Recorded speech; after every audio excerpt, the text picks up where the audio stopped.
The Iron Throne was not forged for comfort. Its jagged edges and twisted blades caught the pale light filtering through the Red Keep's high windows.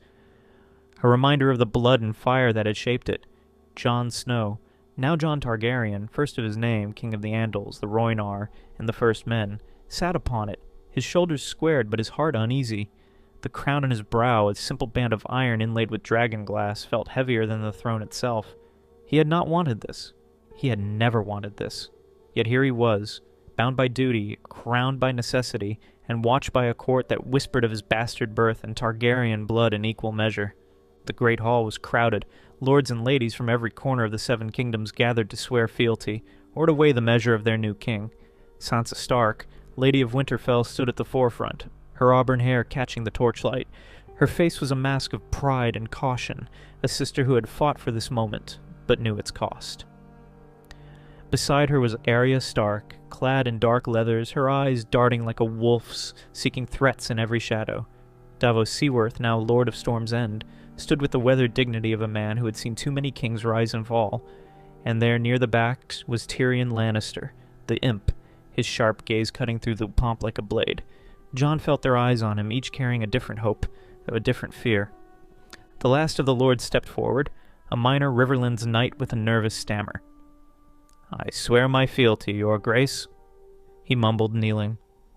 Jon nodded, his voice steady as he accepted the oath.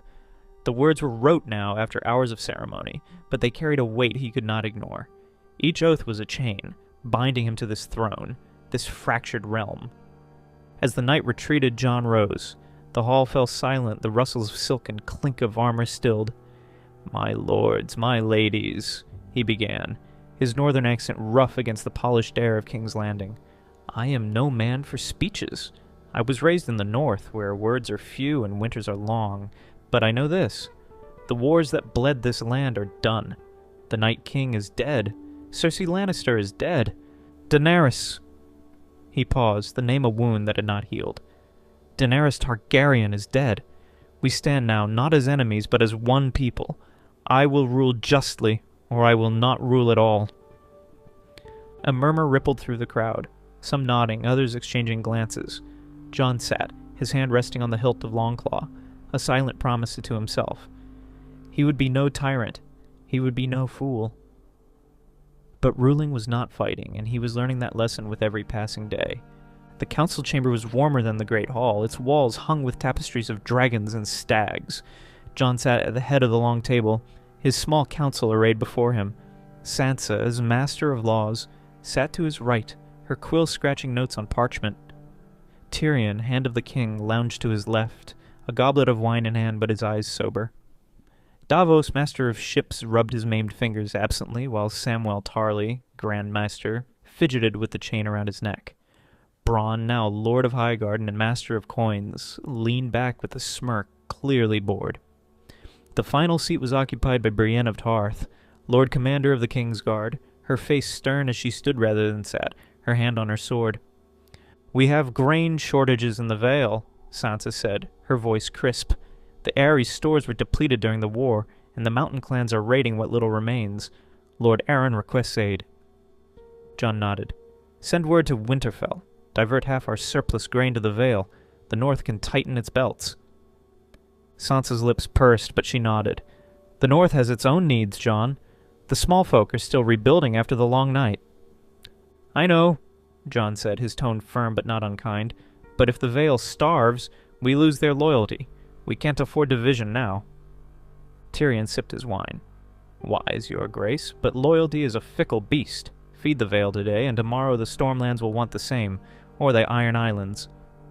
He glanced at Bronn. "Or Highgarden, if our friend here decides he's tired of counting coppers." Bronn snorted. "I'm counting gold, not coppers. And Highgarden's fine, thanks to me. But the Reach is grumbling. Too many Tyrell bannermen still loyal to the old name, not the new king." Jon's jaw tightened. The Reach had been a problem since Cersei's fall, and its lords resentful of Bronn's elevation and wary of a northern king. "What do they want?" he asked. "Respect," Bronn said bluntly. "They think you're a savage who will freeze their vineyards with your northern ways. Send a royal envoy. Show 'em you care." "An envoy?" Jon repeated, considering. Who? Me, Tyrion said, setting down his goblet. I'm a Lannister, but not so Lannister they'll hate me on sight. I'll charm them, or at least get them drunk enough to forget their grudges. Jon hesitated. Tyrion was his sharpest mind, but also his most unpredictable. You're my hand, Tyrion. I need you here. You need the Reach more, Tyrion countered. Unless you want a rebellion before your first name day on the throne. Jon looked to Sansa, who gave a slight nod. Very well, he said. Go to the Reach, but take Sir Brienne with you, for protection. Brienne stiffened. Your Grace? My place is at your side. And it will be, when you return, Jon said. I trust you to keep Tyrion safe, and to keep him in line. Tyrion chuckled. A tall order, even for the Maid of Tarth. The meeting dragged on, reports of banditry in the Riverlands, unrest in Dorne, and whispers of Ironborn reaving off the Westerlands coast. Jon listened, decided, and delegated, but each choice felt like a stone added to his shoulders. When the council finally adjourned, he lingered, staring at the map of Westeros carved into the table. The Seven Kingdoms, united under his rule, yet they felt as fragile as glass. That night, Jon dreamed of Winterfell. He stood in the Godswood, snow falling softly around the Heart Tree. His mother, Catelyn Stark, was there, her face younger than he remembered, her eyes sad but kind. You were never mine, she said, her voice echoing, but you were always Ned's. Beside her stood Rhaegar Targaryen, a silver harp in his hands, his violet eyes piercing. The dragon must rule, he said, but the wolf must live. Jon woke with a start, his breath fogging in the chilly air of his chambers. The Red Keep was never truly warm, not like Winterfell's hearths. He rose, pulling on a tunic, and made his way to the balcony. King's Landing sprawled below, a maze of torchlit streets and shadowed alleys. Somewhere out there, his people slept, or plotted. A knock at the door broke his thoughts. Enter, he called. Arya slipped inside, silent as a shadow. She wore no gown, only her leathers, needle at her hip. You're awake, she said, not a question. Couldn't sleep, Jon admitted. You? Never sleep much these days. She joined him on the balcony, leaning against the stone rail. This city stinks. Jon smiled faintly. It does. They stood in silence for a moment, the bond of siblings needing no words. Then Arya spoke, her voice low. They're watching you, Jon. The lords, the small folk, everyone. They're waiting for you to fail. I know, he said. I feel it every day. Then don't fail, she said fiercely. You're not just a king. You're a Stark. You're Ned's son, even if you're a Targaryen too. Don't let them forget it. Jon looked at her. The girl who had sailed west and returned. The killer who had slain a god. And what if I can't do this, Arya? What if I'm not enough? You are, she said simply. Because you have to be. The next morning, Jon received a visitor he had not expected. Jaime Lannister, once the Kingslayer, now a man without a title or a hand, stood before him in the throne room. His golden hair was streaked with gray, his face lined with years of war and loss, but his green eyes still held that defiant spark. He wore no armor, only a simple green cloak, and his right sleeve hung empty where his hand had been. Your Grace, Jaime said, bowing stiffly. I heard you were handing out crowns. Thought I'd see if there's one for me. Jon's lips twitched, caught between amusement and suspicion. You've never bent the knee, Jaime. Why now? Jaime shrugged, a ghost of his old smirk playing on his lips. Maybe I'm tired of running, or maybe I just wanted to see if the bastard of Winterfell could actually sit that ugly chair without cutting himself. The guards at Jon's side tensed, but Jon raised a hand. Speak plainly, Jaime. What do you want? Jaime's smirk faded. A purpose. I've killed a king, loved a queen, and lost everything but my name. I'm not here to swear fealty or beg for lands. I'm here because you're fighting to hold this mess of a kingdom together, and I know a thing or two about fighting. Jon studied him. Jaime Lannister was a legend, a man of honor and dishonor in equal measure. He had saved King's Landing from Aerys' wildfire, only to be reviled for it. He had loved Cersei, fought for her, and watched her die. He was dangerous, but he was also honest in his own way. You'd serve a king you don't kneel to? Jon asked. I'd serve a man who's trying to do right, Jaime said. If you're that man. Jon considered, then nodded. Stay in the city, prove your worth. But if you betray me, Jaime, I'll take more than your other hand. Jaime chuckled, a dry, bitter sound. Fair enough, your grace. Weeks passed, and Jon the Reign settled into a precarious rhythm. He held court, heard petitions, and met with his council, each day a battle to keep the Seven Kingdoms from fracturing. Reports from Tyrion and the Reach were cautiously optimistic. The lords were warming to Bronn's rule, though grudges lingered. In the north, Sansa's letters spoke of hard winters and harder choices, but Winterfell stood strong, yet whispers of discontent grew louder. In Dorne, a new prince was said to be rallying support for independence. In the Iron Islands, Yara Greyjoy's ships were spotted near Lannisport, though whether as allies or raiders, none could say. One evening as Jon walked the Red Keep's halls, he found Samwell Tarly in the library surrounded by scrolls and candlelight. Burning the midnight oil, Sam? Jon asked, easing into a chair. Sam looked up, his round face flushed. Your Grace, I was just... There's something you should see. He pushed a dusty tome toward Jon, its pages yellowed and brittle. It's about the Targaryens, your family. Jon frowned, opening the book. The script was old, the words faded, but one passage caught his eye. The dragon's blood runs hot, but the wolf's heart runs true. When the two are one, the realm shall know peace. Or ruin. What does it mean? Jon asked. I'm not sure, Sam admitted. But it's about you, Jon. A Targaryen with a Stark's heart. You're the balance the realm needs. Or the spark that burns it down. Jon closed the book, his expression grim. I've had enough of prophecies, Sam.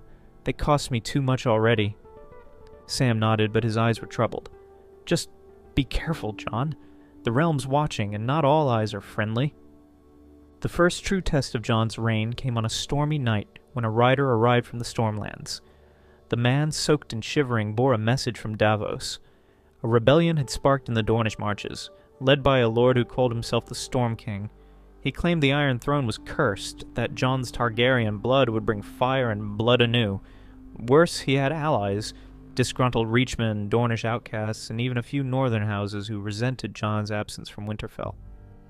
Later, Jon summoned his council at dawn, the storm still raging outside. How many men does this Storm King have? He asked Davos, who had ridden through the night to deliver the news in person. 5,000, maybe more, Davos said, his face haggard. Enough to hold the marches, not enough to march on King's Landing, but if Dorne joins them. They won't, Sansa said firmly. Prince Corin has sworn fealty. I've sent ravens to Sunspear to ensure it. And if he's playing us? Bronn asked, tossing a gold coin in the air. Dorne's never loved kneeling. Jon's eyes flicked to Jaime, who had been invited to the meeting despite his lack of title. You've fought rebellions, Jaime. What would you do? Jaime leaned forward, his voice low. Crush it fast. March south, take the Storm King's head, and show the realm you're not weak.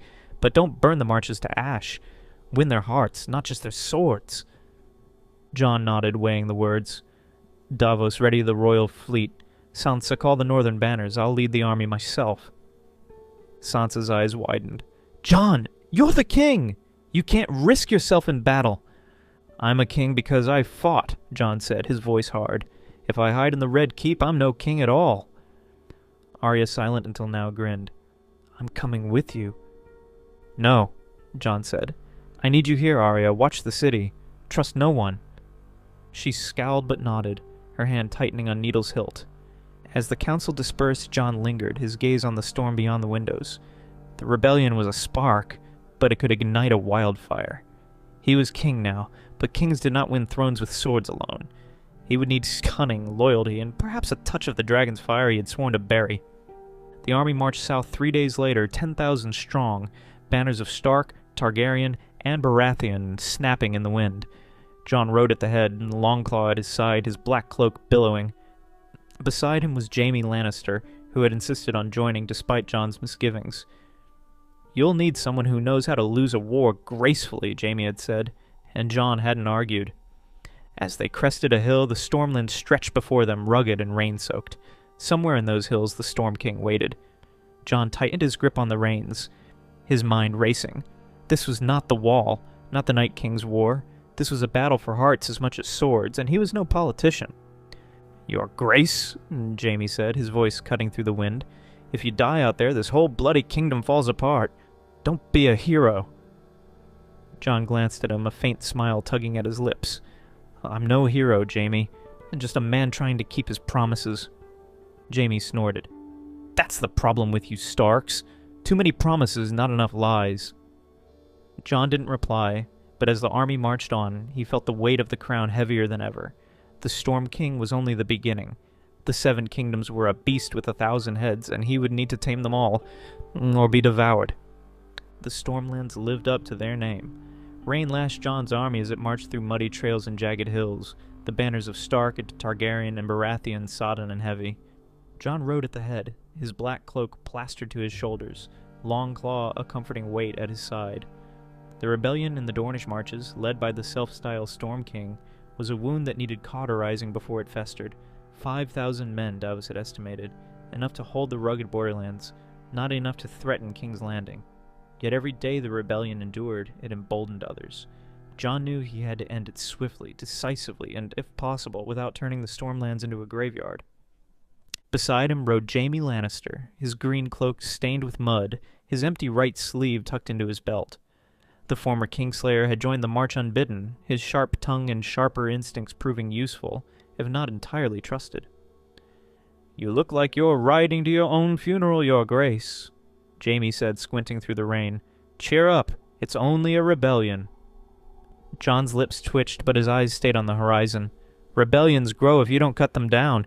You'd know that better than most." Jaime chuckled, a dry sound swallowed by the storm. "Oh, I've seen my share. Fought for a few, fought against a few.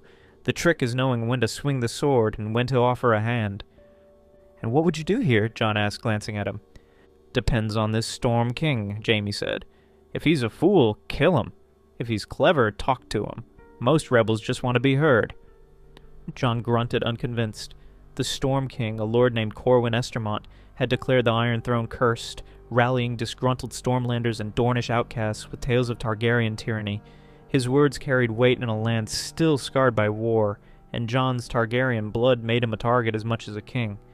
Talking might work, but Jon had learned long ago that some men only understood steel. The army made camp that night in a valley ringed by low hills, the rain turning the ground to muck.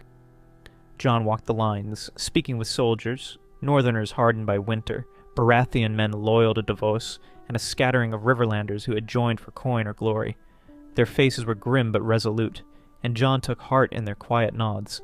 He was no orator, but he knew how to lead men into battle. In his tent he found Davos waiting, a map spread across a rickety table. "Scouts report Estermont's holed up in a keep called Blackthornne," Davos said, pointing to a spot on the map. "Old fortress, hard to crack. He's got the high ground and enough supplies to last a month."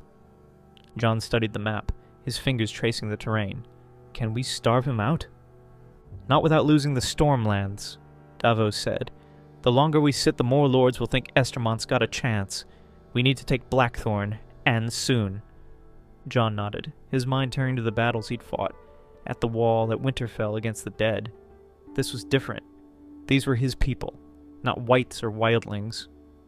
"We'll offer terms first," he said. "If he surrenders, he keeps his life. If not, we take the keep." Davos raised an eyebrow but didn't argue. "I'll send a rider at dawn, but don't expect him to kneel, Your Grace. Men like Estermont don't raise banners unless they're ready to die." In King's Landing, Arya Stark prowled the Red Keep like a wolf in a cage. Jon had left her to guard the city, a task she loathed but accepted. The throne room was empty now, the Iron Throne looming in the dim light like a beast waiting to bite.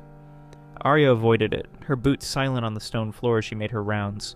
She trusted no one, not the gold cloaks, not the courtiers, not even the servants who scurried through the halls with downcast eyes. King's Landing was a nest of vipers, and she was determined to root out any that dared strike. Her first stop was the small council chamber where Sansa was meeting with a delegation from Dorne. Arya slipped inside, leaning against the wall as Sansa spoke, her voice calm but firm. "Prince Corin has assured us of Dorne's loyalty," Sansa said, addressing a wiry man in bright silks. "Yet we hear of Dornish men joining the Storm King's rebellion. Explain this." The man, a Dornish envoy named Ser Andrei Toland, spread his hands. Outcasts, Lady Stark. Bandits and sellswords, not true Dornishmen. Prince Corin has no control over such rabble. Sansa's eyes narrowed, but her smile remained. Then Prince Corin will have no objection to sending spears to crush these rabble, as a show of good faith. Sir Andre hesitated and then nodded. I will convey your request, my lady. As the envoy left, Arya stepped forward. He's lying, she said flatly. His eyes darted left when he spoke of Corin. He's hiding something. Sansa sighed, rubbing her temples. I know, but we can't accuse Dorne without proof. If we push too hard, we risk driving them into rebellion. Then let me find proof, Arya said, her hand resting on Needle's hilt. I'll go to the docks, the taverns. People talk when they think no one's listening. Sansa frowned. Jon left you to protect the city, not play spy. I'm protecting it my way, Arya said. You handle the lords. I'll handle the shadows. Before Sansa could argue, Arya was gone, slipping into the corridors like a ghost. She donned a cloak and made her way to Flea Bottom, where the air stank of sweat and stale ale. The taverns were alive with rumors. Some spoke of Jon's march south, others of a dragon sighted in the narrow sea, though Arya dismissed that as a drunken fancy. But one whisper caught her ear. A Dornish ship had docked at under cover of night, unloading crates that weren't wine or spices. Weapons, perhaps, or something worse. Arya followed the rumor to a dockside warehouse, where she found a group of men unloading crates under torchlight. She crept closer, her breath shallow, and caught a glimpse of steel glinting inside one crate. Swords, spears, and something that looked like a scorpion bolt. Her heart quickened. Dorne was arming someone, and it wasn't Jon. Before she could learn more, a hand clamped over her mouth. She spun, needle flashing, but her attacker was faster, pinning her arm. "Easy, little wolf!" a familiar voice hissed. It was Gendry, his dark hair damp with rain, his hammer slung across his back. Arya relaxed, but only slightly. "What are you doing here?" she whispered. "Same as you," Gendry said, releasing her. "Heard about the ship, thought it might be trouble." "It is," Arya said, nodding toward the crates. "We need to know who they're for." Gendry grinned, a spark of the old forge boy in his eyes. "Then let's find out." In the Stormlands, dawn broke gray and cold. Jon's army arrayed before Blackthornne in a squat, moss-covered keep perched on a rocky hill. Its walls were old but sturdy, its gates barred. Above the ramparts, the Estermond banner, a green sea turtle on gold, snapped defiantly beside a new sigil, a black stag crowned with lightning, the Storm King's mark. Jon rode forward under a white banner, Davos and Jaime at his side. 100 paces from the gate he reined in and called out, "Lord Corwin Estermont, I am Jon Targaryen, your king. Lay down your arms, swear fealty, and you'll keep your life and lands.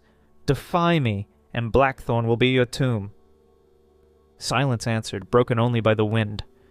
Then a figure appeared on the ramparts, tall and broad-shouldered, his armor gleaming despite the gloom. "I am no lord," Corwin Estermont shouted. "I am the Storm King, chosen by the gods to cleanse this land of dragon spawn. Your throne is cursed, bastard.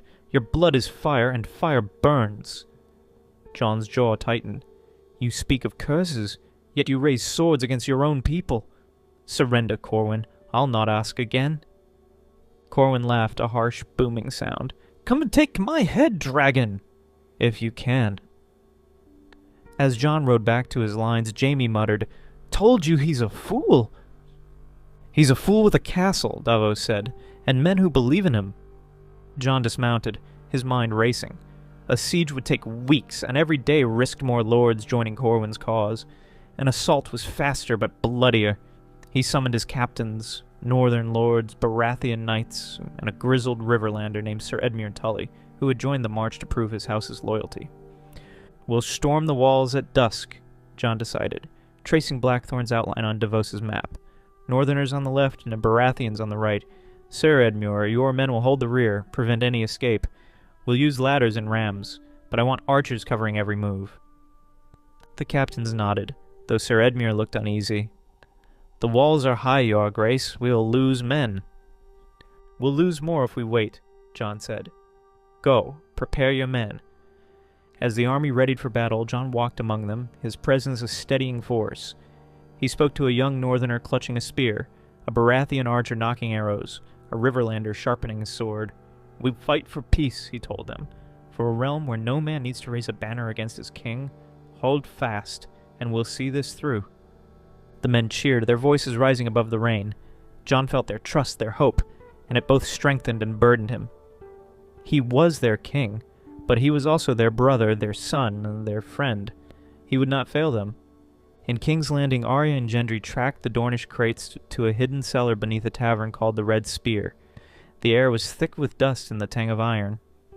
Arya pried open a crate, revealing not just weapons, but vials of a strange, greenish liquid.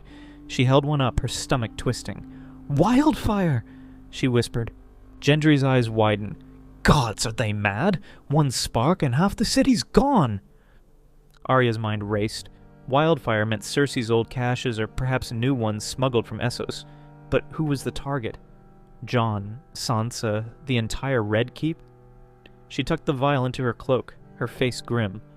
"We need to find the buyer." They slipped back into the night, following a trail of bribes and whispers. By dawn they had a name. Sir Vorian Dane, a Dornish knight exiled for treason years ago.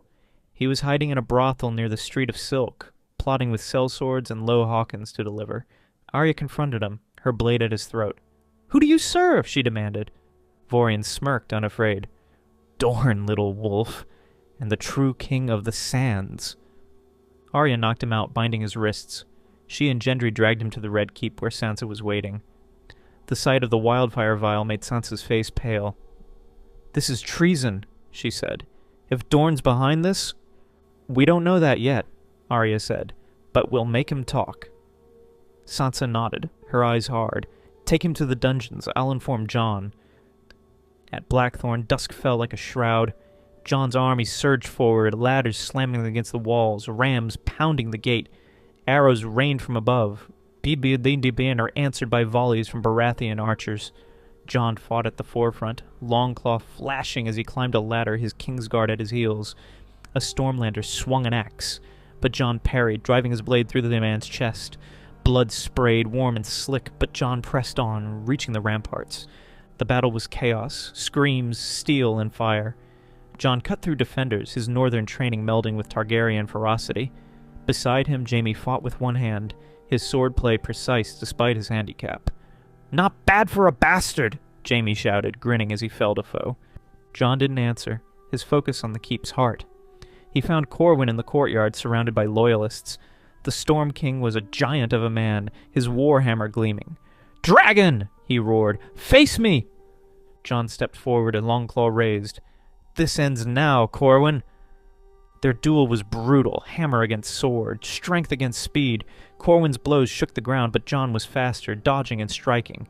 He slashed Corwin's leg, then his arm, until the Storm King fell to his knees, blood pooling. "Yield!" Jon panted.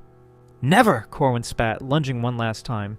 Jon sidestepped, driving Longclaw through his heart. The rebellion died with Corwin. His men surrendered, their spirit broken. Jon stood over the body, rain washing the blood from his blade. Victory was his, but it tasted of ash. He had killed a man who believed in his cause, just as Jon had once believed in his. The march back to King's Landing was somber. Jon sent ravens to Sansa, detailing the victory and urging vigilance. When he arrived, Arya and Sansa met him in the throne room, their faces grave. They showed him the wildfire vial and recounted Vorian's capture. "Dorne's plotting something," Arya said. "Vorian won't talk, but I'll break him." Jon's eyes darkened. "Do what you must, but quietly. We can't afford a war with Dorne." Sansa stepped forward, her voice steady. "There's more, Jon. Sam found another passage in that Targaryen tome.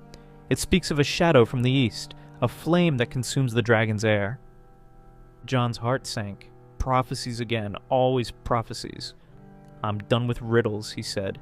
"We've faced real threats, rebels, wildfire, Dorne. That's what matters."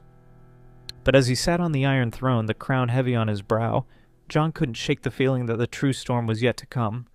The 7 kingdoms were his, but they were a beast with 1,000 teeth, and he was only one man. The Red Keep was a labyrinth of secrets, its corridors echoing with the ghosts of kings and queens long dead. Jon Snow, now Jon Targaryen, king of the 7 kingdoms, sat in his solar, the weight of the Iron Crown replaced by the heavier burden of rule. The rebellion in the Stormlands was crushed, Corwin Estermont's head on a pike at Blackthorne, but victory had not brought peace.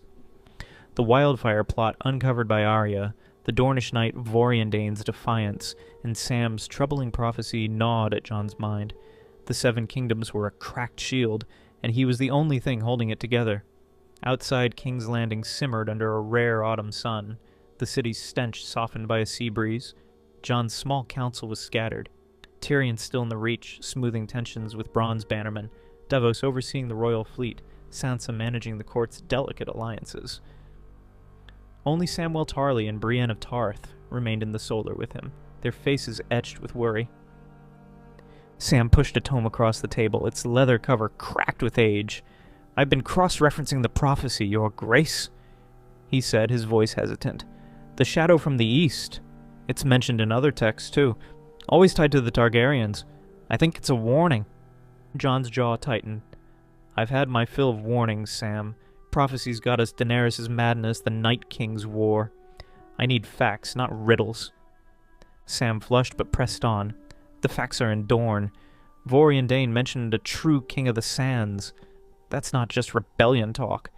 There's a pattern. Wildfire, Dornish ships, whispers of a new Martell claimant." Jon glanced at Brienne, who stood by the door, her hand on her sword. "What do you think, Sir Brienne?" Her blue eyes were steady. "Dorne has always been trouble, Your Grace.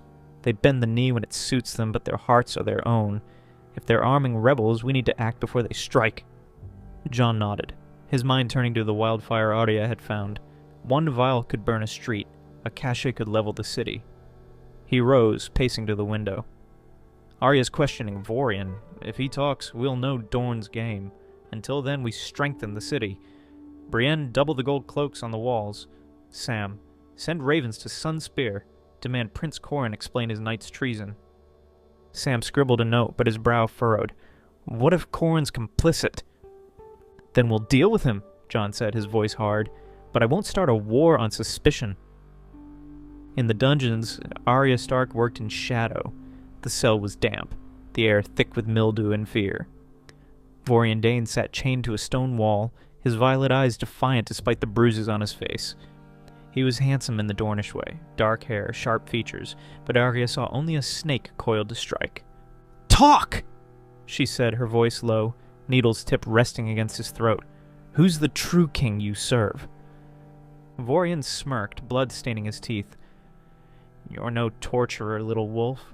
You're a killer. Stick that blade in and be done with it." Arya's eyes narrowed. She'd killed men, gods, monsters, but this was different. Jon needed answers, not a corpse.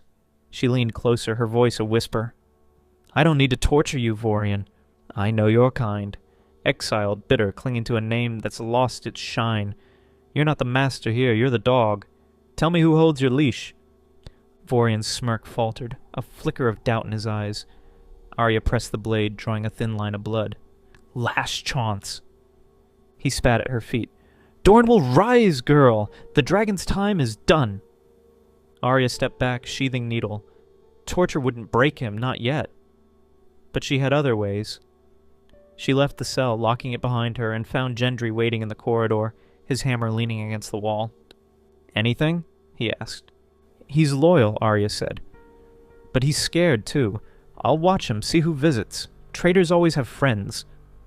Gendry nodded, his dark eyes serious. "Be careful, Arya. Wildfire is not a game. If Dorne's planning something big, they won't hesitate to kill you." Arya's lips curved, not quite a smile. "They can try." Jon's days blurred into a grind of petitions, reports, and restless nights. The court buzzed with rumors. Some said the Storm King's death had strengthened Jon's rule, others that it had only fanned the flames of rebellion. Letters from Tyrion reported the progress in the Reach, but the lords there still grumbled about Bronn's low-born status. Sansa's ravens from Winterfell spoke of a harsh autumn, with small folk hoarding grain and bannermen questioning Jon's absence. Even the Iron Islands were stirring, Yara Greyjoy's ship spotted near Fair Isle, though her intentions remained unclear.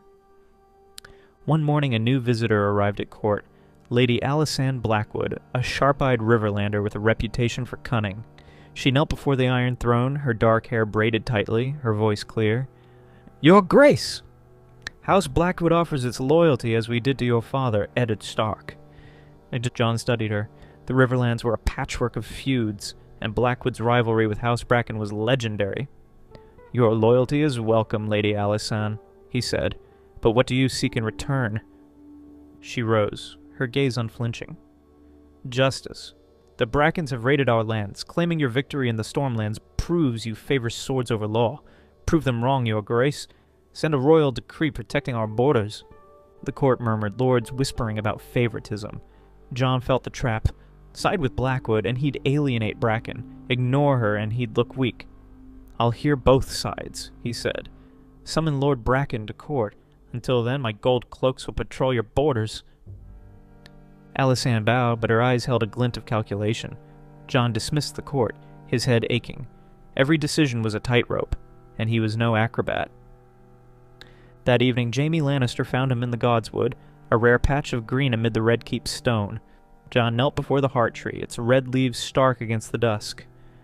"Praying for wisdom, your grace?" Jaime asked, leaning against a tree, his empty sleeve swaying. "Praying for peace," Jon said, rising, "though I doubt that the old gods care much for kings." Jaime snorted. "They don't. Neither do the new ones. But you're doing better than most. The Stormlands are quiet for now. That's something." "For now," Jon echoed. "Dorne's the real threat. If they're behind the wildfire—" "They are," Jaime said bluntly. "Dorne never forgave the Targaryens for Rhaenys or the Lannisters for Aelia. You're both to them. They'll smile, swear fealty, and slip a dagger in your back." Jon's eyes darkened. "You sound certain." "I've fought them," Jaime said. "Lost good men to their spears. They don't fight like Northerners, Jon. They scheme, they poison, they wait. You need to move first." Jon shook his head. "I won't march on Sunspear without proof. I'm not Cersei." "No, you're not," Jaime said, his voice softening. "But you're not Ned Stark, either. Honor's a fine thing, but it gets you killed in this game." Jon didn't answer, but Jaime's words lingered as he returned to the keep. Honor had guided him through wars, but ruling was a different beast. He needed allies, not just swords. Men and women who could navigate the shadows he couldn't. Arya's vigil paid off 3 nights later. She'd taken to shadowing Vorian's cell, disguised as a servant, her face smudged with ash to blend with the dungeon's gloom. A visitor came at midnight, a cloaked figure who bribed the guard with a purse of gold. Arya followed, silent as death, as the figure slipped into the cell. She pressed her ear to the door, catching fragments of a whispered conversation. "The prince grows impatient," the visitor said, his voice accented with Dornish lilt. "The shipment is ready, but we need Vorian's men." Vorian's chains clinked. "They're loyal, but they're scattered. Get me out and I'll rally them." "Soon," the visitor promised. "The dragon's distracted. When the time comes, Sunspear will sing." Arya's blood ran cold. Sunspear meant Prince Corin, or someone claiming his name. She waited until the visitor left, then tailed him through the city's twisting alleys. He was careful, doubling back twice, but Arya was a ghost, her steps silent. He led her to a merchant's house near the Gate of the Gods, its walls adorned with Dornish tiles. She marked the location, then returned to the Red Keep to report. Sansa listened, her face pale but composed. "If Corin's plotting treason, we need evidence that can't be denied. A merchant's house isn't enough." "Then I'll get more," Arya said. "I'll break into that house, find their letters, their plans." "It's too dangerous," Sansa said. "If you're caught—" "I won't be," Arya interrupted. "Jon's fighting for the realm. I'm fighting for him." Sansa sighed but nodded. "Take Gendry, and be quick." Jon's council reconvened the next morning, the air thick with tension. A raven from Sunspear had arrived, Prince Corin's response dripping with courtesies but offering no answers. "Sir Vorian is an exile," the letter read. "His actions are his own, not Dorne's." Jon wasn't fooled. The wildfire, the Dornish ships, Vorian's words, all pointed to a deeper game. "We need to send a message," Brienne said, her voice firm. "Summon Corin to court. If he refuses, we'll know his guilt." "And if he comes?" Sam asked, fidgeting with his Meister's chain. "He'll lie, and we'll have no proof." "Then we find proof," Jon said. "Arya's working on it. Until she does, we prepare. Davos, how's the fleet?" "Ready, your grace," Davos said. "But if Dorne's arming, they'll have ships of their own, and allies across the narrow sea." Jon's eyes flicked to Jaime, who sat at the table's edge, uninvited but tolerated. "You've been to Essos, Jaime. Who would Dorne turn to?" Jaime leaned back, his green eyes sharp. "The free cities, most like. Braavos has gold, Pentos has sellswords. But if they're desperate, they'll look to Slaver's Bay. Daenerys left a mess there. Warlords, fanatics, and worse. A Dornish prince with coin could buy an army." Jon's stomach twisted. An army from Essos, armed with wildfire, could burn Westeros to ash. "We can't wait for them to move," he said. "I'll send an envoy to Braavos, see if the Iron Banks heard anything. Sam, find me every scrap of lore on wildfire. If they're using it, I want to know how to stop it." The council dispersed, but Jon lingered, his gaze on the map of Westeros. Dorne was a thorn in his side, but the prophecy's shadow from the east haunted him. Was it Dorne's ally? A new Targaryen claimant? Or something older, darker, like the Night King's shadow? He pushed the thought aside. He had a kingdom to hold, and doubts would only weaken him. Arya and Gendry struck that night. The merchant's house was quiet, its guards drowsy from wine. Arya scaled the wall, her fingers finding holds in the cracked tiles, while Gendry waited below, his hammer ready. She slipped through a window, landing in a room filled with crates and scrolls.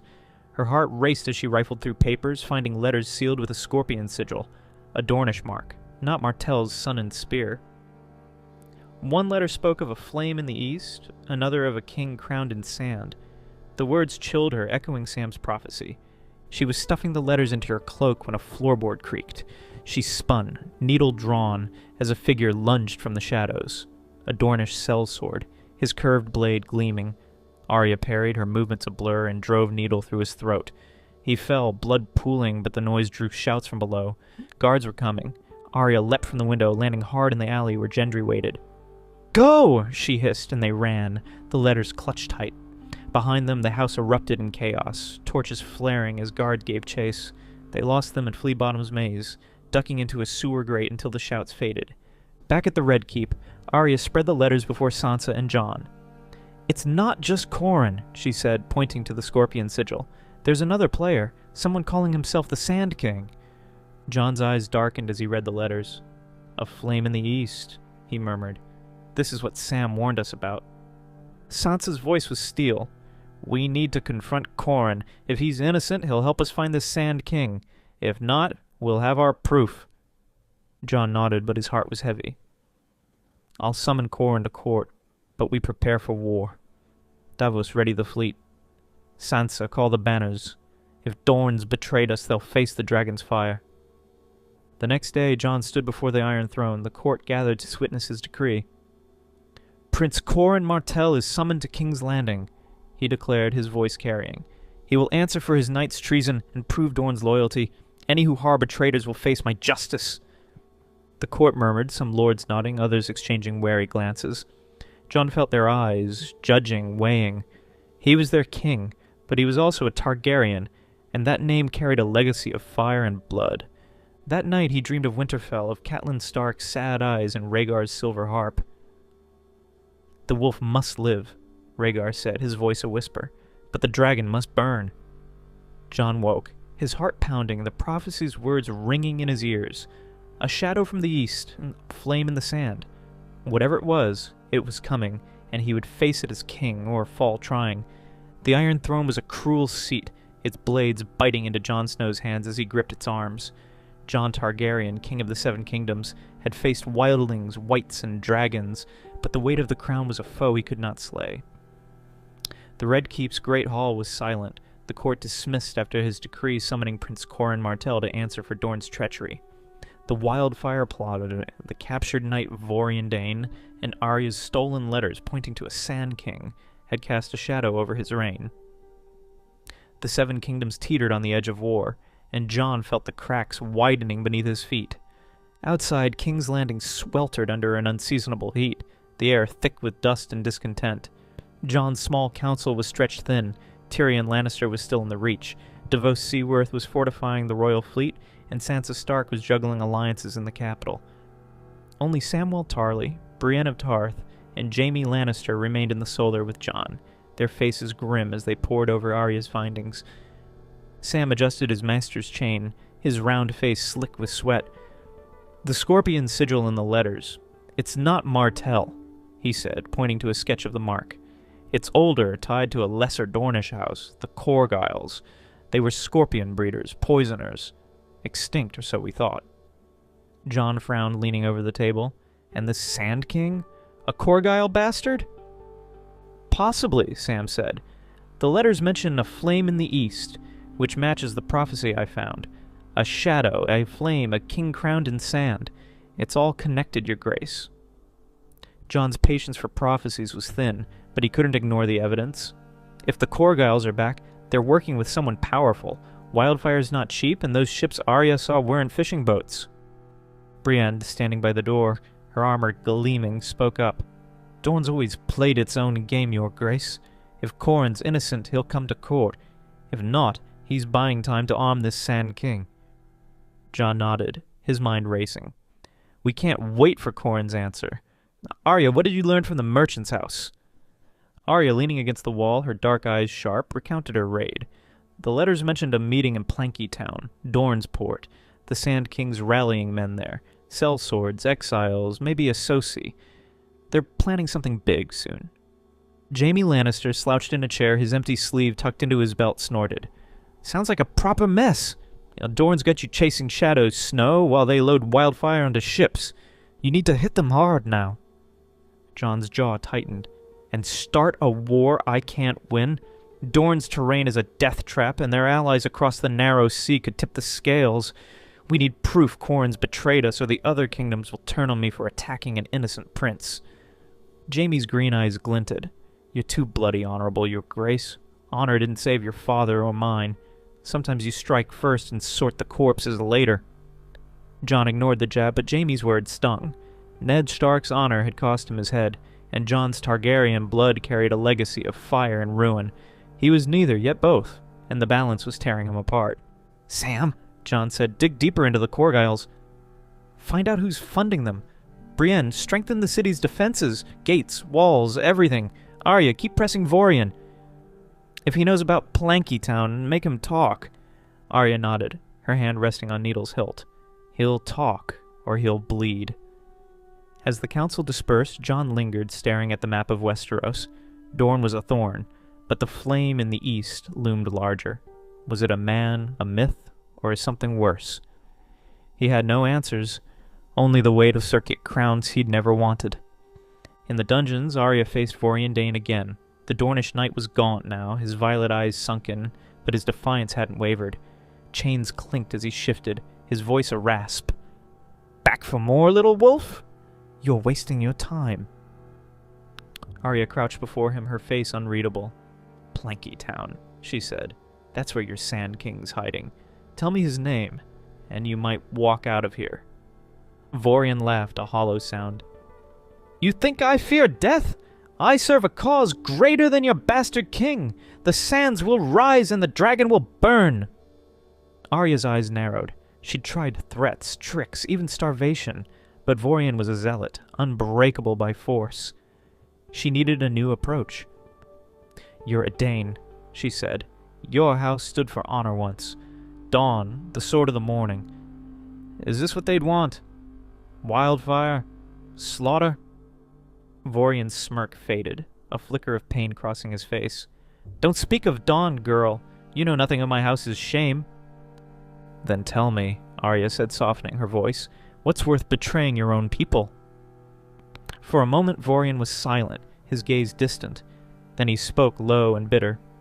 "The Martells betrayed us first.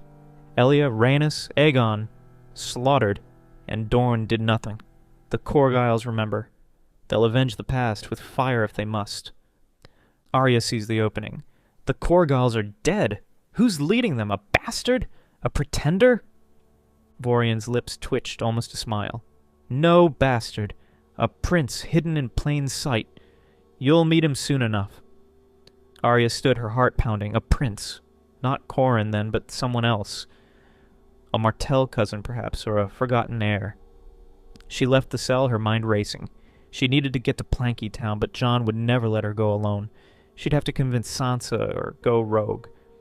In the Red Keep's Godswood, Jon sought solace under the heart tree's red leaves. The heat made the air heavy, but the weirwood shade was cool, its carved face solemn. He knelt, not praying, but remembering. Winterfell, Catelyn Stark's cold distance, Ned's quiet strength. "I'm trying, Father," he whispered, "but it's never enough." Footsteps broke his reverie.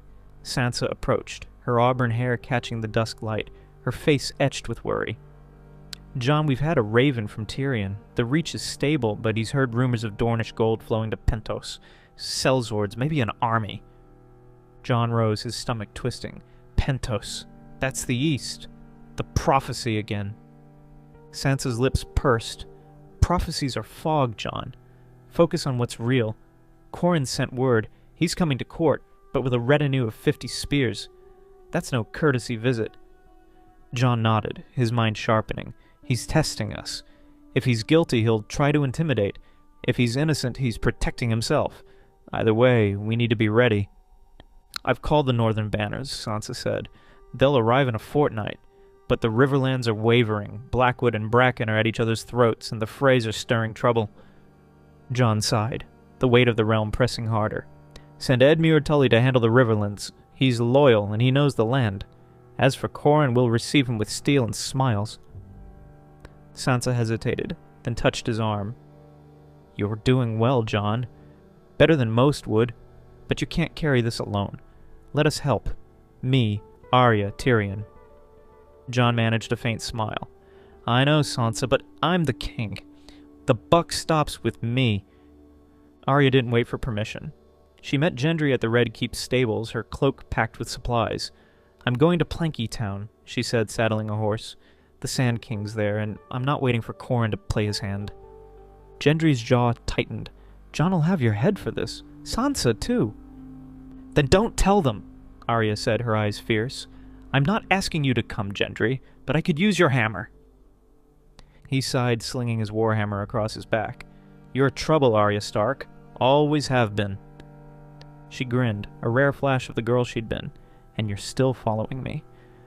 They rode out at midnight, disguised as traders, their horses swift on the Rose Road. Dorne was a week's ride, Planky Town another day by boat. Arya clutched the stolen letters, their cryptic words burned into her mind. The flame in the east will crown the sand. Whatever awaited her, she'd face it with needle in hand. In King's Landing, Prince Corin Martell arrived a fortnight later, his retinue a blaze of silk and steel. Jon received him in the great hall, the Iron Throne cold beneath him. Corin was a lean man, his dark eyes sharp, his beard flecked with silver. He knelt, but his smile was a blade. "Your Grace Dorne is ever loyal. I come to dispel these foul rumors." Jon's voice was even. "Sir Vorian Dane, wildfire, and the letters bearing a scorpion sigil. Explain them, Prince Corin." As Corin rose, his hands spread. "Vorian is an exile, a madman. The wildfire is not ours. Perhaps Cersei's old caches, stolen by rogues. As for the scorpion, the Corgyles are long dead. These are lies to sow discord." The court watched, lords whispering, ladies fanning themselves in the heat. Jon felt Jaime's eyes on him, the former Kingslayer standing near Brienne, his expression unreadable. "You speak well," Jon said, "but words aren't proof. Stay in the city, Prince Corin. Help us find the truth." Corin's smile tightened. "A guest or a prisoner?" "A guest," Jon said, his tone hard. "For now." The court adjourned, but tension lingered like smoke. Jon retired to his solar, where Sam awaited with new findings. "I've traced the Corgyles," Sam said, unrolling a scroll. "Their last lord died a century ago, but his sister married a Martell. There's a bloodline, Your Grace. A distant cousin, perhaps, raised in Essos." Jon's eyes narrowed. A prince in exile. Vorian's king crowned in sand. Sam nodded. "I've sent ravens to Braavos, Pentos. If he's in Essos, the Iron Bank might know." Jon rubbed his temples, the prophecy's words echoing. "A flame in the east. Keep digging, Sam. If this Sand King's real, we need his name."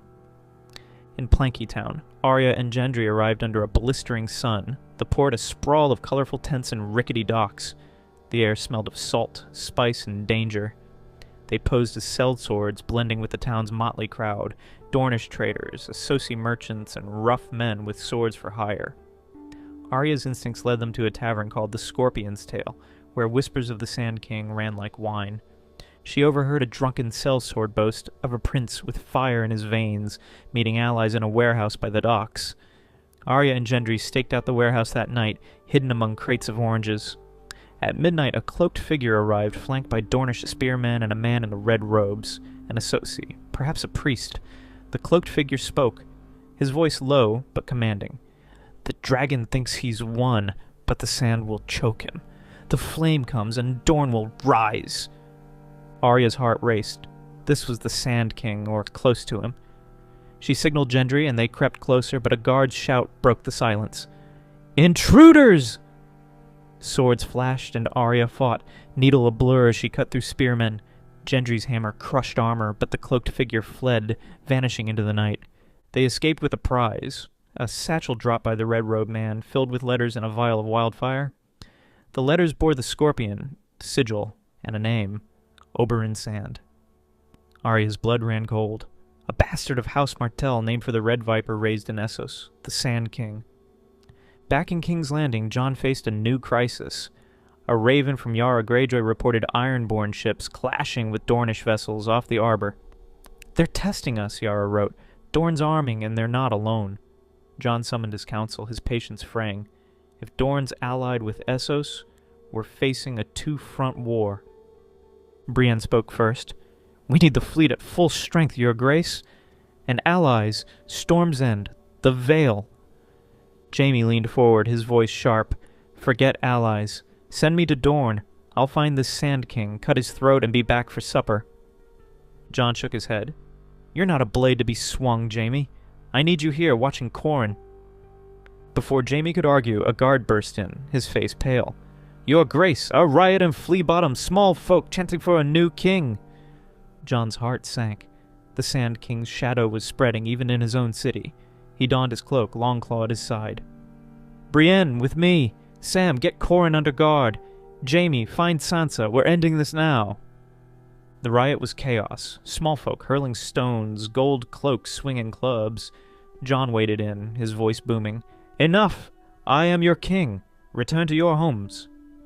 His presence and Brienne's sword quelled the worst, but the chants lingered. Sand King, Sand King. That night a raven from Arya arrived, her message brief. Sand King is Oberyn Sand Martell bastard. He's in Planky Town with associate allies in Wildfire, Arding, coming back. Be ready. Jon read it, his blood cold. The flame in the east had a name, and it was coming for his throne. The Red Keep was a fortress under siege, not by swords, but by fear. Jon Snow, now Jon Targaryen, king of the Seven Kingdoms, stood in the Great Hall, the Iron Throne a jagged shadow behind him. The crown on his brow, iron and dragonglass, felt like a noose. The Sand King, Oberyn Sand, a Martell bastard raised in Essos, was no longer a whisper but a flame, his rebellion spreading from Dorne's Sands to the streets of King's Landing. Wildfire caches, Dornish ships, and Assozi sellswords threatened to tear the realm apart, and Jon's every decision felt like a step toward ruin. The hall was empty, the court dismissed after a tense session. Riots in Flea-Bottom had been quelled, but the small folks' chants of Sand King echoed in Jon's mind. Arya's raven from Planky Town had confirmed the enemy's name and intent, and her return was imminent. Prince Corin Martell, under guard in the Red Keep, swore innocence, but his eyes held secrets. The prophecy Samwell Tarly had uncovered, a shadow from the east, a flame in the sand, loomed like a storm cloud, and Jon could no longer dismiss it. He descended to the small council chamber where his advisors waited. Sansa Stark, master of laws, sat with a stack of parchments, her face pale but resolute. Sam, Grand Maester, fidgeted with his chain, scrolls scattered before him. Brienne of Tarth, Lord Commander of the Kingsguard, stood vigil by the door, her hand on her sword. Davos Seaworth, master of ships, had returned from the fleet, his weathered face grim. Jaime Lannister, uninvited but ever-present, lounged in a corner, his green eyes sharp. Tyrion Lannister, Hand of the King, had just arrived from the Reach, his doublet dusty from the road. Jon took his seat, his voice steady despite the weight in his chest. Arya's confirmed the Sand King is Oberyn Sand, a Martell bastard. He's in Planky Town, gathering sellswords and wildfire. Corin claims he's loyal, but I don't trust him. We need a plan now. Tyrion sipped his wine, his expression sour. Dorne's playing us, Your Grace. Corin's either a traitor or a fool, and neither's good. The Reach is stable thanks to Bronn's surprising competence, but they won't march south without guarantees. The Stormlands are loyal, but the Riverlands are a mess. Blackwood and Bracken are practically at war. Davos nodded. The fleet's ready, but Dornish ships are fast, and they've got allies. I've had reports of Associ galleys off the Stepstones, Pentos, maybe Volantis. Sam cleared his throat, pushing a scroll forward. I've found more on the Corgyles, Your Grace. Oberyn Sand's mother was a Corgyle, exiled to Essos after a failed plot against the Martells. He's got their sigil, a scorpion, and their taste for poison. The flame in the east could be his Associ backers, maybe a red priest or a warlord. Jon's jaw tightened. Wildfire's their weapon. If they strike King's Landing, we'll lose everything.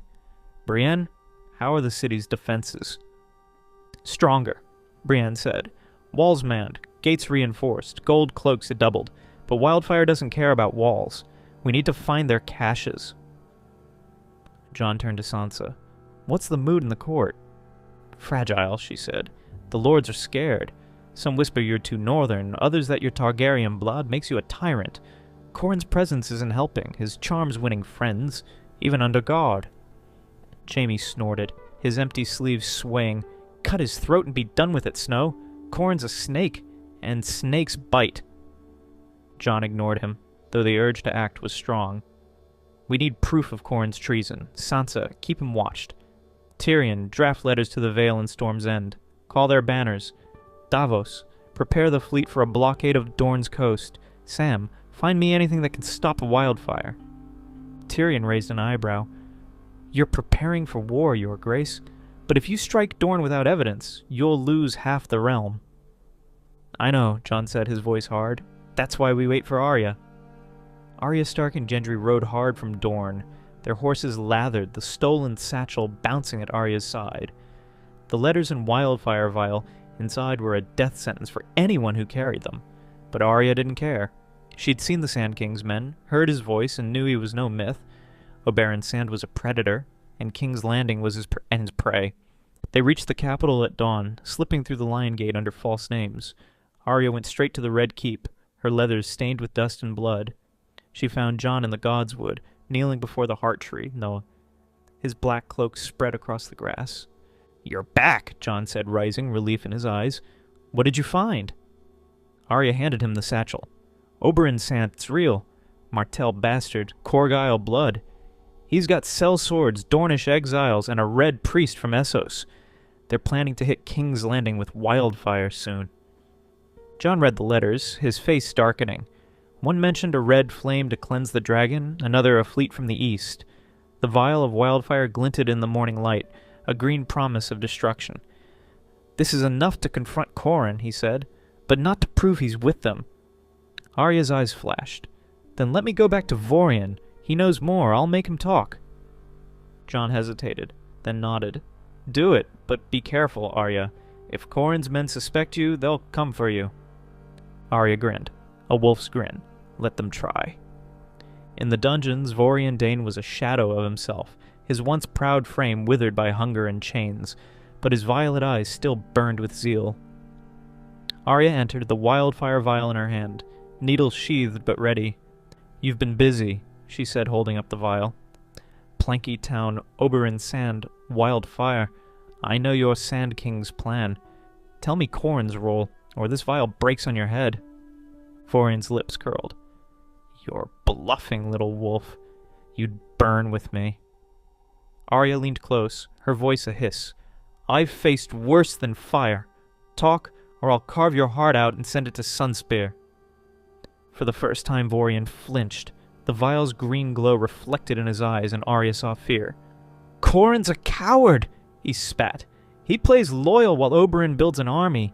The prince knows, but he won't act, not yet. He wants the throne for himself, wants the dragon's ashes. Arya's heart raced. Corin was complicit, if not the mastermind. Where's the wildfire in King's Landing? She demanded. Vorian laughed, a broken sound. Everywhere, sewers, cellars, even the sept. You'll never find it all. Arya left him, her mind racing. She reported to Jon and Sansa, who were meeting with Tyrion in the Solar. Corin's hedging his bets, she said. He's letting Oberyn do the dirty work, ready to swoop in if we fall. Jon's fists clenched. We'll search the city, every sewer, every cellar. Sansa, organize the gold cloaks. Tyrion, get Corin to the throne room. It's time he answered for this. Tyrion smirked. With pleasure, your grace. The confrontation with Corin Martell was a dance of blades, though no steel was drawn. The great hall was packed, lords and ladies watching like hawks. Corin stood before the Iron Throne, his silks vibrant, his smile a mask. Jon sat, Longclaw across his knees, his face stone. Prince Corin, Jon said, his voice carrying. Sir Vorian Dane has confessed. Oberyn Sand, your kinsman, plots to burn the city with wildfire. You knew, and you did nothing. Speak, or be judged. Corin smile didn't waver. Your grace, Vorian is a liar, an exile. Oberyn Sand is a ghost, a name to scare small folk. Dorne is loyal, as I've sworn. Jon held up the stolen letters, their scorpion sigils clear. These say otherwise. They speak of a Sand King, a fleet from the east, and wildfire in my city. Your silence condemns you. The court murmured, tension crackling. Corin's eyes flicked to the crowd seeking allies. Letters can be forged, he said. Where is your proof? Arya stepped forward, the wildfire vial in her hand. This was taken from your men in Planky Town. Shall we test it, Prince? Corin's mask slipped, a flash of fear in his eyes. I am no traitor, he said, his voice rising. Dorne will not suffer this slander. Then prove it, Jon said. Join me against Oberyn Sand. Lead your spears to Planky Town, crush this rebellion, and clear your name. Corin hesitated, and Jon saw the truth. His guilt, ambition, fear. I will consider it, Corin said finally, bowing. With your leave, your grace. Jon dismissed him, but his eyes followed Corin's retreat. He's lying, he told Sansa later. He'll run or betray us. Sansa nodded. We'll watch him. But the city's the priority. If Vorian's right, wildfire's everywhere. The search for wildfire consumed King's Landing. Gold cloaks scoured sewers, broke into cellars, and raided warehouses. They found 3 caches. Small, but enough to gut a district. Jon oversaw the effort, walking the city's streets, a Longclaw at his side. The small folk watched, some cheering, others muttering about the Sand King. Jon felt their doubt, their fear, and it cut deeper than any blade. One night, Jaime Lannister found him on the Red Keep's battlements, staring at the city's torchlit sprawl. You're fighting a losing battle, Snow, Jaime said, his voice low. The small folk don't love you, the lords don't trust you, and Dorne's laughing all the way to Essos. Jon's eyes didn't leave the horizon. Then I'll fight harder. Jaime chuckled, a bitter sound. You're Ned Stark's son, all right? Stubborn as a mule. But this isn't Winterfell. You can't win hearts with honor. You need fear or you'll lose everything. Jon turned his gaze hard. I'm not Aerys, Jaime. I won't burn my people to save my throne. Jaime's smirk faded. I know. That's why I'm still here. In the Riverlands, trouble brewed. Edmure Tully's efforts to quell the Blackwood-Bracken feud had failed, and the Freys were rallying bannermen, claiming Jon's focus on Dorne neglected the Heartlands. Sansa sent ravens, promising aid, but Jon knew the truth. Every man sent north weakened the capital. He dispatched Brienne to the Riverlands with a small force, trusting her honor to hold the lords in line. Meanwhile, Sam's research bore fruit. In the Red Keep's library, he found a tome on wildfire written by a mad alchemist. It can't be extinguished once lit, Sam said, his voice trembling, but it can be contained. Sand, heavy cloth, anything to smother the flame. And there's a rumor wildfire burns hotter if mixed with certain associate oils. Oberyn might be using them. Jon's stomach twisted. Then we need to stop his ships before they reach Westeros. Davos, can the fleet intercept them? Davos rubbed his maimed fingers. If we know their route, aye. But the stepstones are a maze, and associate captains are slippery. We'll need luck. Make your own luck, Jon said. Take the fastest ships and patrol the narrow sea. If you find them, sink them. Arya's next move was reckless, even for her. She slipped into Corin's chambers under cover of night, disguised as a servant. The prince was asleep, his guards lax, but his desk was a treasure trove. Letters, maps, a scorpion-sealed note. She read quickly, her heart pounding. The note confirmed Corin's duplicity. Hold the dragon's gaze while the scorpion strikes. Oberyn Sand was the scorpion, and Corin was his decoy. Arya took the note and fled, but a guard spotted her. She fought, needle flashing, and escaped with a cut on her arm. She delivered the note to Jon, her face pale but fierce. "Corin's with Oberyn," she said.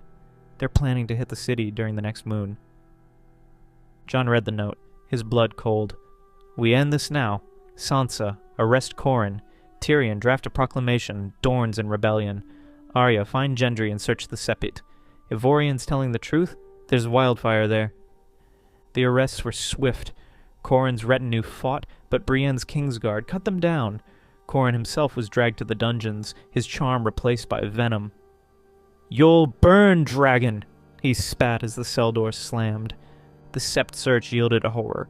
Barrels of wildfire hidden beneath the altar, enough to level half the city. Jon ordered them moved to a guarded vault, his heart heavy. The Sand King's reach was long, and time was short. A raven from Davos arrived days later, its message grim. A Sosi fleet sighted off the Stepstones. Red sails, Volantene markings. They've got Dornish ships with them. Engaging, but we're outnumbered. Jon summoned his council, his voice steady despite the fear in his gut. "Davos needs reinforcements. Tyrion, send word to Storm's End. Every ship they have. Sansa, ready the city for siege. Arya, keep searching for wildfire. We can't let a single spark ignite." Tyrion frowned. "You're gambling everything, Your Grace. If the fleet falls, King's Landing's defenseless." "I know," Jon said. "But if we don't stop Oberyn's ships, we're dead anyway." That night Jon dreamed of Winterfell, of Catelyn Stark's sad eyes and Rhaegar Targaryen's silver harp. "The dragon must burn," Rhaegar said, his voice a warning. Jon woke, sweat-soaked, the prophecy's words ringing. A flame in the sand, a shadow from the east. Oberyn Sand was both, and Jon would face him, king or not. The Red Keep stood defiant against a blood-red dawn, its towers casting long shadows over King's Landing. Jon Snow, now Jon Targaryen, king of the Seven Kingdoms, paced the battlements, Longclaw at his side, the iron and dragonglass crown heavy on his brow. The city was a powder keg, its streets tense with fear of wildfire and rebellion. Oberyn Sand, the Sand King, was no longer a distant threat, but a storm breaking on Westeros' shores. His Associ fleet, bolstered by Dornish ships, had clashed with Davos Seaworth's Royal Navy in the Stepstones, and the outcome hung in the balance. Wildfire caches still lurked in the city's underbelly, and Prince Corin Martell, imprisoned in the dungeons, had revealed nothing but venom. Jon's reign, barely a year old, teetered on the edge of collapse. The prophecy Samwell Tarly had unearthed, a shadow from the east, a flame in the sand, had come to life in Oberyn Sand, a Martell bastard with Corgall blood and a zealot's fire. The Seven Kingdoms watched lords and small folk alike to see if their northern-born Targaryen-blooded king could hold the throne or burn with it. Below, the city stirred, gold cloaks patrolling the walls, small folk shuttering windows. Jon's small council was stretched to its limits. Sansa Stark managed the court, Tyrion Lannister coordinated defenses, Brienne of Tarth led the Kingsguard, and Arya Stark hunted wildfire with Gendry. Davos was at sea, and Sam pored over tomes for any edge against wildfire. Jaime Lannister, ever the wild card, lingered in the Red Keep, his sharp tongue and sharper instincts a grudging asset. Jon descended to the small council chamber where his advisors waited. Sansa's auburn hair was tied back, her face pale but resolute. Tyrion sipped wine, his eyes bloodshot from sleepless nights. Brienne stood by the door, her armor gleaming. Sam clutched a scroll, his round face anxious. Arya, fresh from a sewer search, leaned against the wall, her leathers stained with muck. "Davos's last raven was grim," Jon began, his voice steady. "The Associ fleet outnumbers ours, and they've got wildfire. If they break through, they'll hit King's Landing by the next moon. We've found 5 wildfire caches, but there could be more.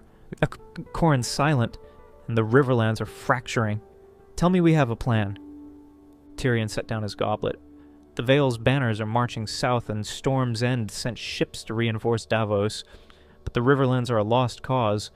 Edmure's drowning in feuds, and the Freys are openly defying you. We need to focus on the city." Sansa nodded. I've doubled food rations to calm the small folk, but they're scared. Rumors of the Sand King are spreading like plague. We need a victory, Jon, or the court will turn. Sam cleared his throat. I found something, Your Grace. An old alchemist's journal says wildfire can be neutralized with a rare clay from the Vale, mixed with water. It smothers the flame. I've sent for it, but it'll take days. Jon's eyes flicked to Arya. Any luck in the sewers? 2 more caches, she said, her voice grim. Small ones hidden under a tannery. Gendry's moving them to the vault. But Vorian wasn't lying. The sept's a death trap. We need to clear it before Oberyn's fleet arrives. Jon's jaw tightened. The great sept of Baelor, rebuilt after Cersei's destruction, was a symbol of faith and a wildfire arsenal. Take a squad of gold cloaks, he said. Empty it no matter the cost. Brienne stepped forward. Your Grace, let me lead the sept search. The small folk trust me, and I can handle any traps. Jon hesitated, then nodded. Go, but take Jaime with you. He knows a wildfire better than most. Jaime slouched in a corner, smirked. Flattered, Snow. Just don't expect me to pray while I'm there. The council adjourned, but Jon lingered, staring at the map of Westeros.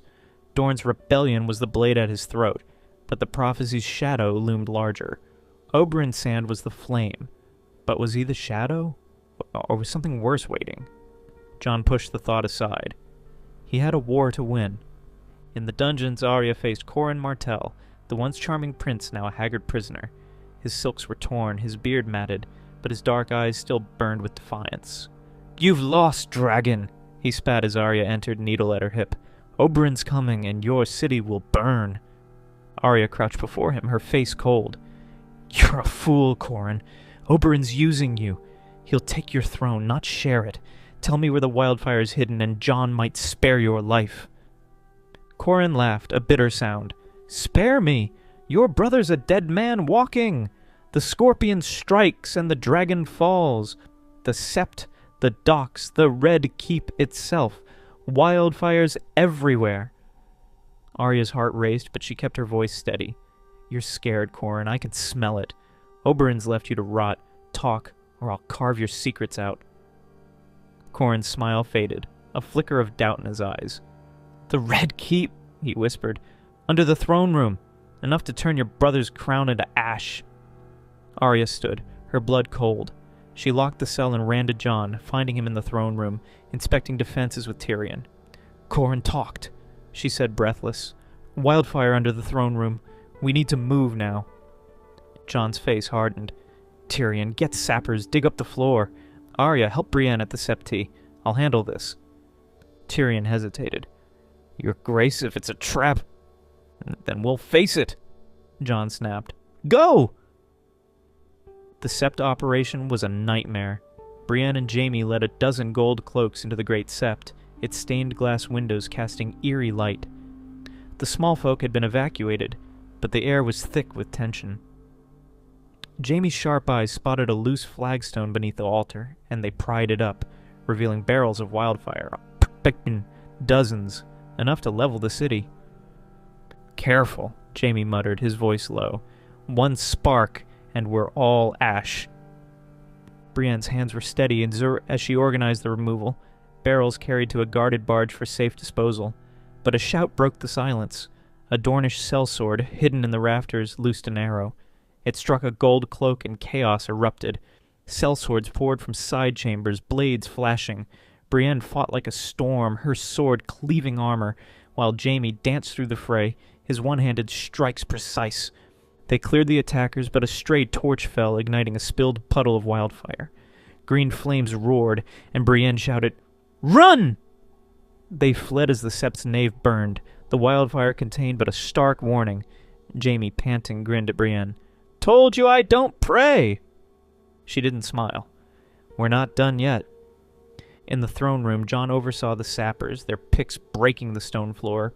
Tyrion watched, his face pale. If Corin's telling the truth, this is madness. If he's lying, it's a distraction. Either way, we check, Jon said, his voice firm. The sappers uncovered a hidden chamber, and Jon's heart sank. Barrels of wildfire stacked like a dragon's horde. They moved them carefully, but a runner arrived, breathless. Your Grace! The fleet's been sighted! Essosi ships off Blackwater Bay! Jon's blood ran cold. Oberyn Sand was here. Tyrion, get to the walls! Sound the alarm! I'll join you! He ran to the battlements, Longclaw drawn, as bells tolled across the city. The horizon was a forest of sails, Volantene galleys, Dornish dromons, and smaller ships flying scorpion banners. Davos's fleet, battered but fighting, harried their flanks. But the enemy was closing. Jon spotted the wildfire barrels on the lead ship's deck, their green glow, a promise of death. "Archers!" Jon shouted. "Target those barrels! Sink them before they reach the bay!" The gold cloaks loosed volleys, flaming arrows arcing through the sky. One struck true, and a Volantene galley erupted in green flame, the blast shaking the walls. But more ships pressed forward, their rams aimed at the harbor. Jon's heart pounded. This was his city, his people, and he would not let them burn. Arya and Gendry joined the defense, slipping through the chaos to the docks. They found a Dornish ship unloading sellswords and wildfire, its crew distracted by the battle.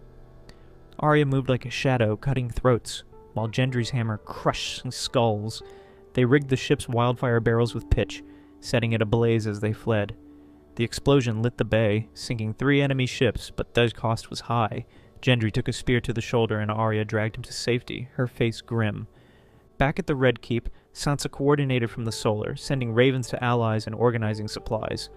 A runner brought news of Brienne's success at the Sept, but also of the fire. Sansa's hands trembled, but her voice was steel. "Hold the city," she told the gold cloaks. "For your king." The battle raged into the night, Blackwater Bay a cauldron of fire and blood. Davos's ships fought bravely, but the Essosi fleet was relentless. Jon led a sortie to the harbor, Longclaw flashing as he cut through sellswords. He spotted a figure on the lead ship, a tall man in black silks, a scorpion cloak billowing, Oberyn Sand. Jon fought his way to a skiff rowing toward the ship with a handful of Kingsguard. They boarded, steel clashing, and Jon faced Oberyn on the deck. The Sand King was lean, his dark eyes blazing, a curved blade in the one hand, a vial of wildfire in the other. "You're the dragon!" Oberyn said, his voice a hiss. "But the sand consumes all." Jon raised Longclaw. "Surrender, Oberyn. Your rebellion's done." Oberyn laughed, tossing the vial. Jon dove, the wildfire splashing harmlessly into the sea, and lunged. Their duel was fierce, blade against blade, honor against venom. Oberyn was fast, his strikes like a scorpion's sting, but Jon was relentless, his northern strength overpowering. He disarmed Oberyn, driving Longclaw through his chest. The Sand King fell, blood pooling, his eyes wide with shock. "The flame lives," he gasped, then went still. Jon stood panting as the ship burned around him. His Kingsguard pulled him to safety, but the battle wasn't over. The Essosi fleet, leaderless, began to falter, and Davos's ships pressed the advantage. By dawn, the bay was littered with wreckage, the enemy routed. King's Landing held, but the cost was staggering. Half the royal fleet was sunk, the docks were ash, and wildfire scars marred the city. Jon walked the streets, aiding the wounded, his presence a balm to the small folk. The remaining wildfire caches were found and neutralized thanks to Sam's clay from the Vale. Corin Martell was executed, his head sent to Sun's spears a warning. Dorne's lords, cowed, swore fealty anew. In the Red Keep, Jon gathered his council one last time. Tyrion, nursing a wound, raised a goblet. "To the king who didn't burn." Sansa smiled, her eyes soft. "You've done what no one else could, Jon. The realm's yours." Arya, bandaged but defiant, nodded. "You're a Stark, no matter the name." Jaime, leaning against the wall, smirked. "Not bad, Snow. You might keep that throne yet." Jon didn't smile. The prophecy's shadow lingered, its flame in the east defeated, but its meaning unclear. Was Oberyn the end, or a harbinger? He pushed the thought aside, focusing on the present. The Riverlands needed mending, the Iron Islands were stirring, and the small folks' trust was fragile. He was king, and the work never ended. That night Jon dreamed of Winterfell, of Catelyn Stark's sad eyes and Rhaegar Targaryen's harp. "The wolf lives," Rhaegar said, his voice clear, "and the dragon endures." Jon woke, the crown beside his bed, its weight a reminder. He was Ned's son, Rhaegar's heir, and Westeros' king. The 7 kingdoms were scarred but whole, and he would fight to keep them so, with steel, honor, and a heart that burned.